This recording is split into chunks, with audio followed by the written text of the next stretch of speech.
As soon as the Alva fell from the hag's grasp, the creature saw its chance, and with the tiny being on its shoulder, tumbled down into the safety of the mountain.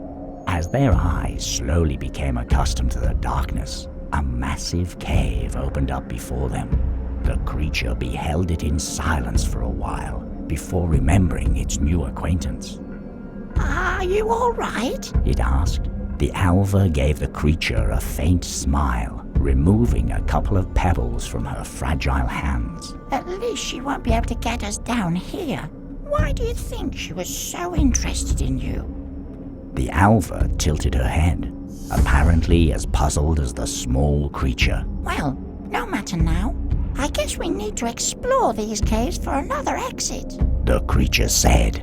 "I still have a promise to keep, don't I?" The wingless Alva looked up at the creature, her glow slightly more vibrant than before.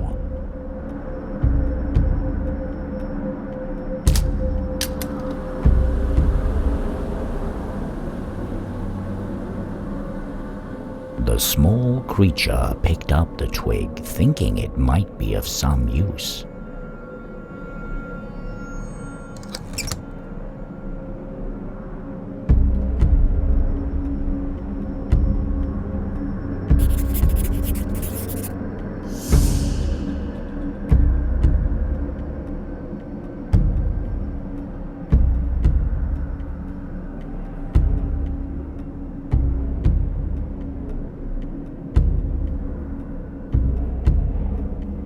As they walked through the dark tunnels, the creature turned to the Alva.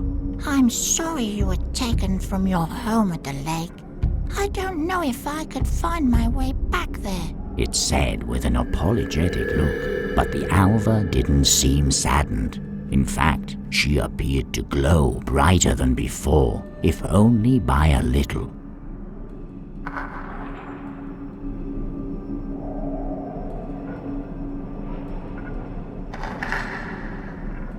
A thick root had violently burst through the wall.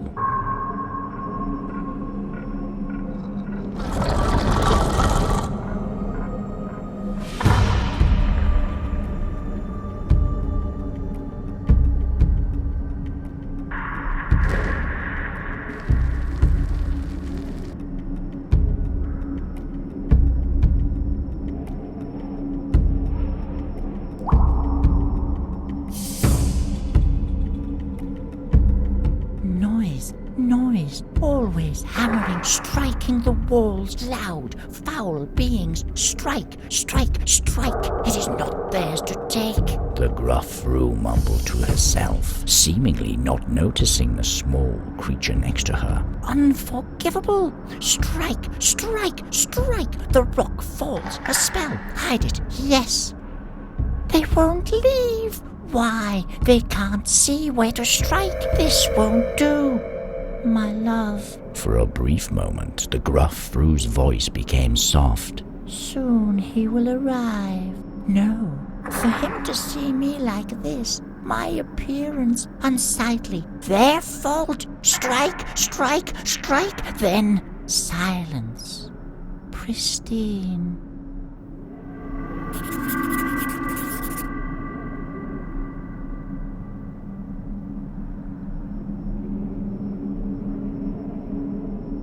I can't wait to leave these caves behind us.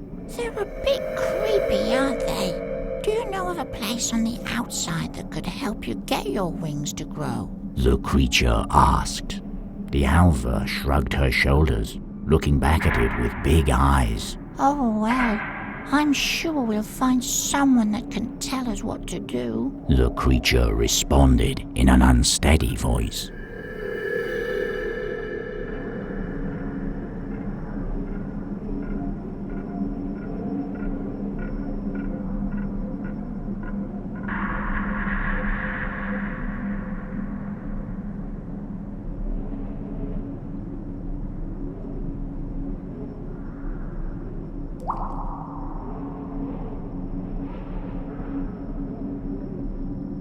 Who goes there? The fat Vata wailed as confidently as he could. Who are you? I don't know. the small creature said with a troubled brow. What do you mean you don't know? The fat Vata said as his fear turned to curiosity. I only recently found myself in this world. I don't know where I belong. The creature stated sadly. That's odd. The fat Vata said before turning silent, wondering if that was even possible. After a while, the fat Vata seemed to have regained his focus. Enough of your petty problems. Mine are far more severe, and they just keep adding up. There I was, playing my flute as I was searching this wretched mountain after something to retrieve my and my brother's belongings with, when she came running towards me. My music must not have been to her liking, I suppose. The fat Vata said, looking puzzled as he scratched his head. If she sees me again, I don't know what she will do to me. The fat Vata's eyes slowly filled with fear. Could you help me sneak past her? You can have my flute, and I'm sure my kin will reward you greatly. I suppose I could. The small creature responded, even though it was just as afraid as the fat Vata was.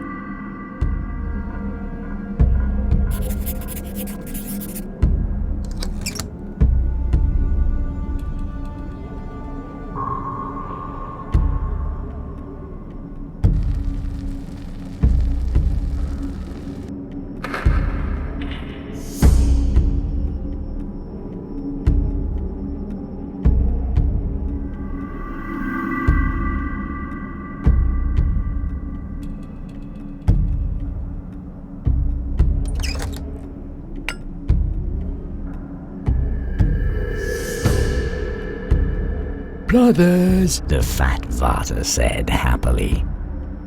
I'm back again. It seems my brothers are disappointed with my efforts. The fat Vata said with a heavy sigh as he awkwardly took his place beside the tall Vata.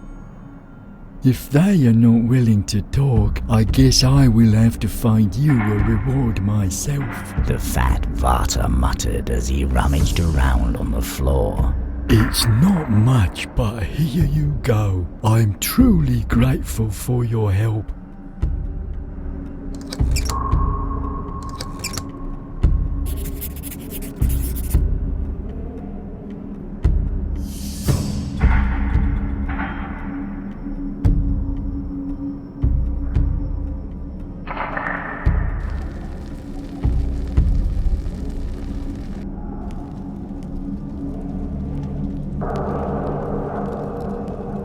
Hey you, Sticky Fingers, quit skulking in the shadows and move over to the smelter so I can see you.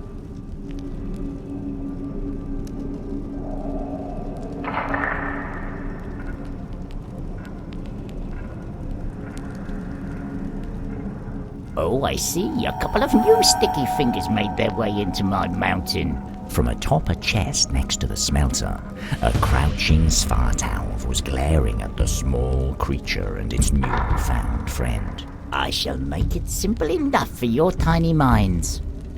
Since this mine belongs to me now, I've decided not to give you anything at all. So go away. I've got enough sneaky Sticky Fingers to keep an eye on already.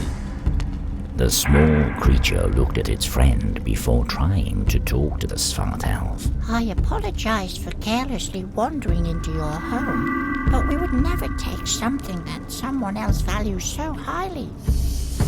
The Svartalv frowned. Of course you wouldn't just decide to take a pleasant walk through the deepest parts of my mountain. Just because I've yet to find any treasure doesn't mean it doesn't belong to me. The Svartalv reached into his pocket before throwing a small rock at the creature.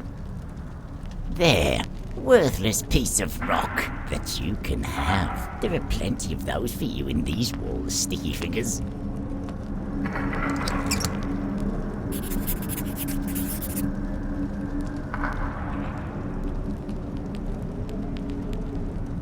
Underneath one of the blankets, the small creature found an old stringless bow.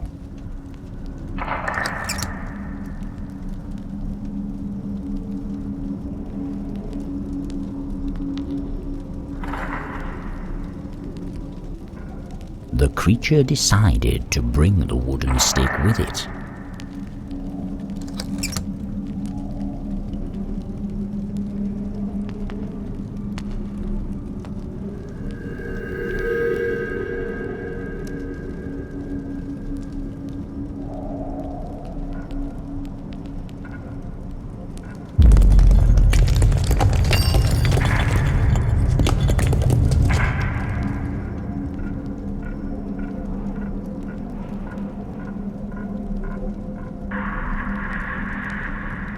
The earthquake had rocked the pickaxe loose, allowing the creature to pick it up.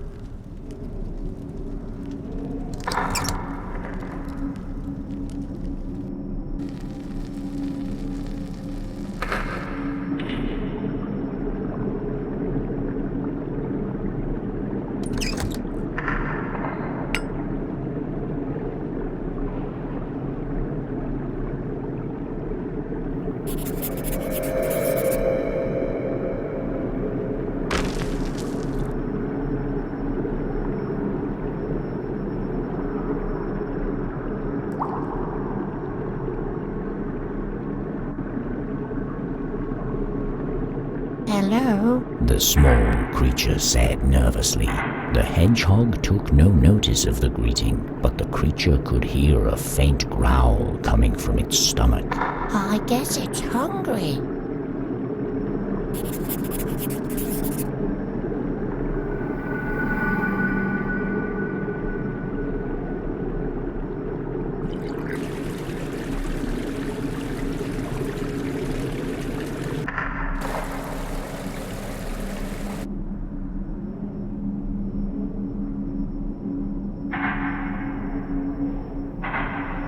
It's all ruined. We can't eat this. The short Varta said, waving his tiny arms in the air. Brother, the beast has returned. The tall Varta said, tapping his brother on the shoulder. The plan! The short Varta cried out.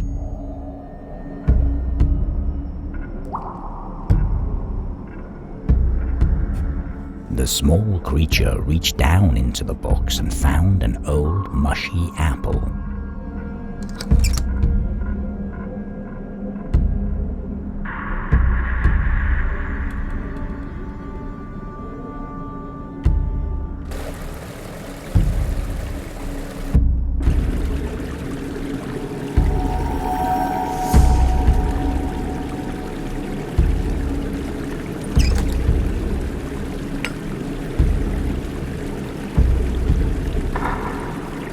The hedgehog quickly snatched the apple out of the small creature's hands and hurried back to its den.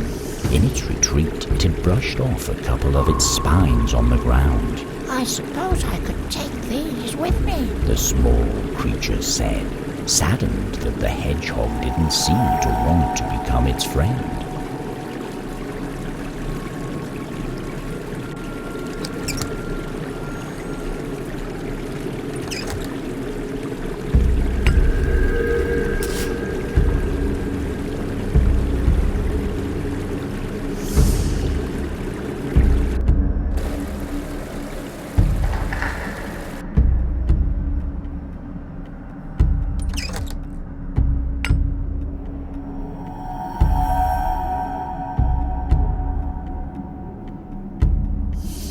The small creature carefully began to comb the Gruffrew's hair, attempting to calm her down.